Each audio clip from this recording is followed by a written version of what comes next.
Olá pessoal, então vamos dar prosseguimento à nossa aula. Espero que tenha resolvido o problema do áudio, pelo menos melhorar um pouquinho. Peço desculpas, dá para ouvir, dá para seguir a aula, mas não está legal realmente.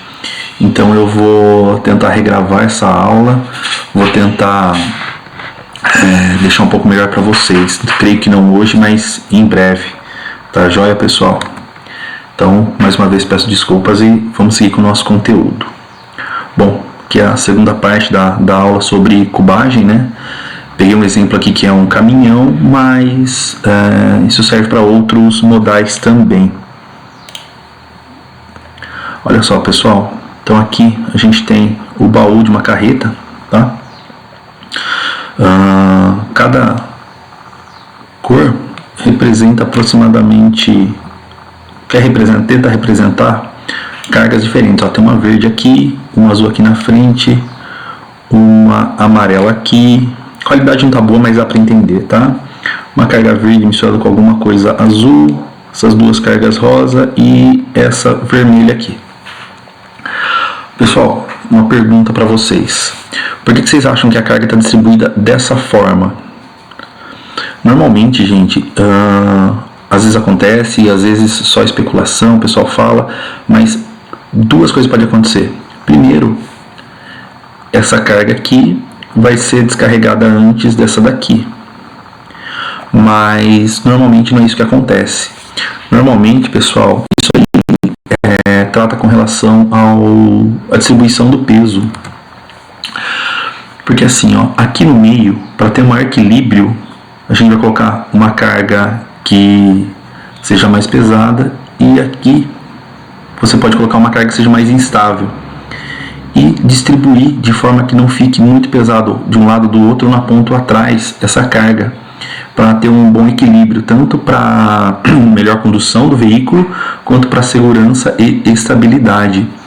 Então olha só, essa carga está bem ao centro do caminhão, então é possível que ela seja uma carga mais pesada, tá joia?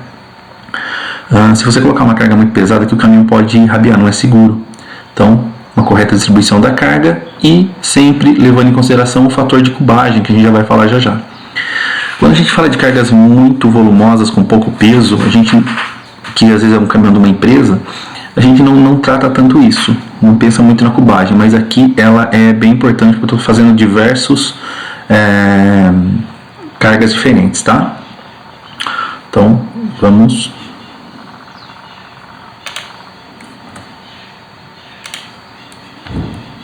Aí. Então, pensando nessa distribuição, vamos falar da fórmula de cubagem. Fórmula é um cálculo, tá? Para fazer a cubagem, a organização da carga no caminhão. Olha só, lembra do cubo que eu falei? Altura, quase um cubo, vou fazer. Aqui, pessoal, tá errado, tá? Profundidade. Tudo bem, pode ser comprimento também, não tem problema, mas eu prefiro profundidade. Deixar bem claro aqui. Mas pode ser comprimento também, não tem problema. Que letra ridícula, né? Dade. Tá? Aqui, ó, comprimento ou profundidade. Eu prefiro a palavra profundidade. Então temos a altura da nossa carga, a largura, aqui outra altura e aqui outra largura. E a profundidade é o que vai lá profundo, que vai lá para trás. Olha só. Agora nós temos um cubo. Se eu considerar apenas essa área aqui, ó, considerando apenas essa área aqui, nós temos um plano, né, um quadrado. Mas como eu estou considerando essas áreas aqui, ó, nós temos um cubo. Olha só, um cubo. Então, esse caixa aqui é um cubo. Lembrando que são metros cúbicos. Esse trezinho aqui, porque são 3 dimensões, altura, largura e profundidade. Multiplicando os 3, nós temos o volume que se ocupa no nosso veículo, certo? Depois a gente vai multiplicar pelas unidades em cargas fracionadas, ou seja, se eu for transportar 10 pacotes deste material, eu vou multiplicar isso por 10 para eu ter a cubagem total. E por último, eu tenho aqui o fator de cubagem, que é o que nós vamos ver já já. Então, como que é o nosso cálculo? A altura vezes a largura vezes a profundidade. Eu tenho o valor, o volume do que eu estou transportando. Multiplico também pelas unidades de cargas fracionadas, tá? Ou seja, se eu for transportar 10 cargas, eu vou calcular isso daí. E por último, o fator de cubagem, que é o que nós vamos ver a seguir. Beleza? Vamos lá. Falando do modal rodoviário, principalmente caminhões, tá? O fator de cubagem é de 300 quilos. Aquele número que eu multiplico aqui, ó, esse fator, se eu estiver falando de caminhão, são... Nossa, que ridículo. Mas vocês entendem, né? Eu multiplico por 300. Uma carga cujas dimensões são 1 metro por 60 centímetros por 65 centímetros. Deve ser transportado. Calculem a cubagem. Olha só. Aqui eu estou falando, considerando uma unidade só, por isso que eu não coloquei o vezes 1, tá? Então vamos lá. 1 metro de altura por 60 centímetros por 65 centímetros. Vezes o 300, que é o fator de cubagem do rodoviário. Consideramos 117 quilos. Tá? Por que isso é importante, gente? Para não, lembra lá atrás quando eu falei, para não haver cálculos onde eu vá transportar coisas extremamente volumosas com um baixo peso ou extremamente pesadas com baixo volume. Então isso aqui equilibra o nosso cálculo, tá? Então esse é o fator de cubagem para o modal rodoviário. Seguindo, lembre sempre disso aqui, isso aqui é uma constante, tá? Isso aqui não muda. Modal aéreo, aviões, tá? O fator de cubagem já diminui bastante, tanto pelo modal realmente, né? Avião é uma outra forma de transporte, o custo, envolve consumo, envolve diversas coisas. Então, e ele consegue transportar uma quantidade muito maior que um caminhão, tá? Então olha aqui, ó, a mesma medida, 1 metro por 60 por 65, deve ser transportado pelo modal aéreo. Calcule a cubagem dessa carga.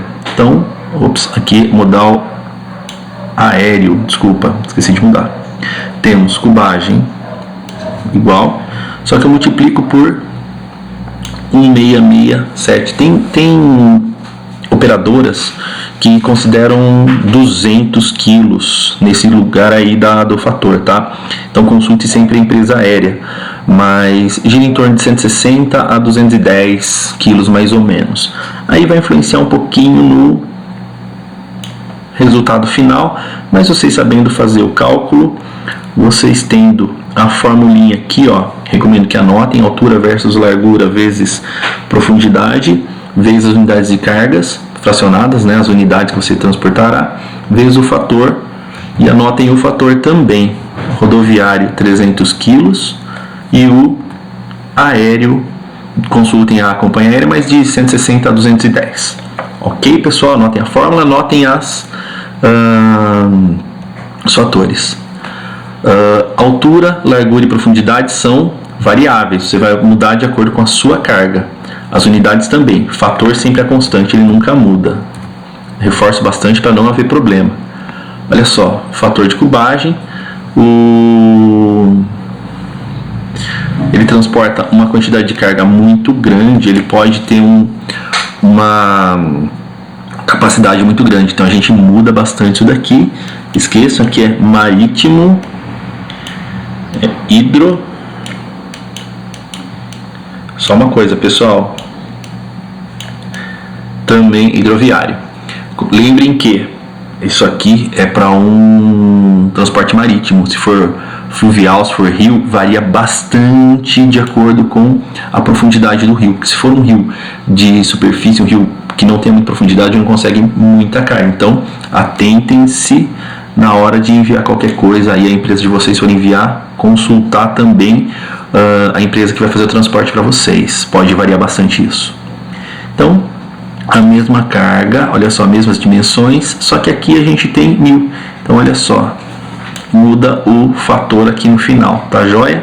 Ainda considerando apenas uma unidade. Ok, galera?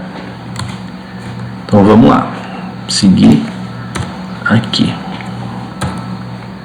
Gente, vamos fazer algumas observações. Para o cálculo de cubagem, a gente tem que estar atento a sempre as unidades de medida da carga. Tem que medir certinho, porque depois chega a empresa de logística ou chega o próprio caminhão da empresa de vocês, caso vocês façam a própria logística, e dá uma diferença grande no final, são muitos volumes e você considerar uns centímetros a mais ou a menos, tá? Muito atento a isso. Algumas transportadoras, eles fazem uma divisão ao invés de uma multiplicação na fórmula. Então, em vez de eles multiplicarem pelo fator de cubagem, eles dividem. E isso causa um impacto para verificar se o peso está em grama, quilo ou tonelada. Um navio normalmente ele pode transportar considerando toneladas. Se for um outro modal, são gramas ou quilos. Então fiquem atentos, quando não for a empresa de vocês, que forem chamar diversas empresas, pode mudar isso daí e isso impacta no preço, tá? E as dimensões podem estar em centímetros, metros, entre outros. Na próxima aulinha, próxima parte dessa aula, na verdade, eu vou mostrar a calculadora do Windows, como que ela faz essas conversões. Vai ser algo rapidinho, mas que vai ser bem útil para todos, ok? Então, sempre que necessário, façam essas conversões e estejam sempre atentos. Pequenos deslizes podem causar grandes impactos, principalmente financeiros. Ok, pessoal? Gente, obrigado por assistir a segunda parte. Deixem aí seu like, né? Ajuda bastante. Se inscrevam no canal e vocês já recebem os novos vídeos meus e de outros professores. Podem acompanhar todas as aulas. É bem importante que vocês acompanhem a minha aula, porque é do nosso curso realmente. Mas outros professores estão lançando conteúdos super interessantes. Aproveitem para conhecer também, beleza? Divulguem para os amigos aí. Obrigado, gente, e até breve.